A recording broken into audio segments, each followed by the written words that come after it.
Supreme court తీర్పును ఉపరాష్ట్రపతి ఆక్షేపించడం సరికాదని సిపిఐ జాతీయ ప్రధాన కార్యదర్శి నారాయణ అన్నారు.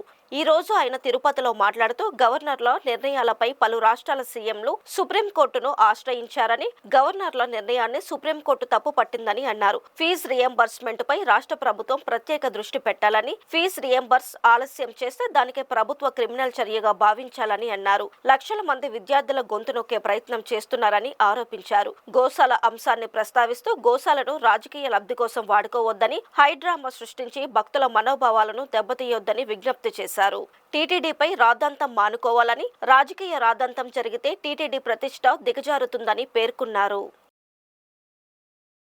ఈ రోజే అంటే నిన్న భారత ఉపాధ్యక్షుడు వైస్ ప్రెసిడెంట్ ఆఫ్ ఇండియా ఆయన చాలా ఘోరమైన రిమార్క్ సవాలు న్యాయ వ్యవస్థ చేశాడు. మన ప్రభుత్వం కేంద్ర ప్రభుత్వంలో 5 వ్యవస్థలు ఉంటాయి, సంస్థాగత వ్యవస్థీకృతమైంది. అందులో ప్రెసిడెంట్ ఆఫ్ ఇండియా ఒకటి, జ్యుడిషియరీ ఒకటి, సిబిఐ, ఎలక్షన్ కమిషన్, నీతి ఆయోగ్. ఈ 5 స్టాట్యూటరీ బాడీస్. వాటి జోలికి ఊరు పోవడానికి వీళ్ళు ఏ గవర్నమెంట్ వచ్చిన అట్లాంటి దాన్ని ఇప్పుడు ఆ వ్యవస్థల మధ్య యుద్ధం వచ్చేసింది. అట్లాగే ఇప్పుడు నిన్న పెద్ద రాద్ధాంతం జరిగింది టీటీడీ గోశాల. సరే, నేను కూడా గోశాలకు పోయించాను, మీరంతా చూశారు, అంతా వచ్చింది, మళ్ళీ చెప్పక్కర్లేదు. నిన్న పెద్ద డ్రాబా జరిగింది. నేను చేతులెచ్చి దండం పెట్టి చెప్తా ఉన్నా రాజకీయ పార్టీలకి. జరిగింది జరిగిపోయింది, ఎక్స్పోజ్ అయింది. వైసీపీ ఎక్స్పోజ్ చేసుకున్నారు, దాని సంబంధం వాళ్ళు చెప్పుకున్నారు, అయిపోయింది. మళ్ళా దీన్ని రాద్ధాంతం చేసి ఈ అంతర్జాతీయ స్థాయిలో ప్రాముఖ్యత కలిగినటువంటి తిరుమల తిరుపతి దేవస్థానం ప్రాముఖ్యత తగ్గించబాకండి. దాన్ని తగ్గిస్తే నష్టం ఎవరికి?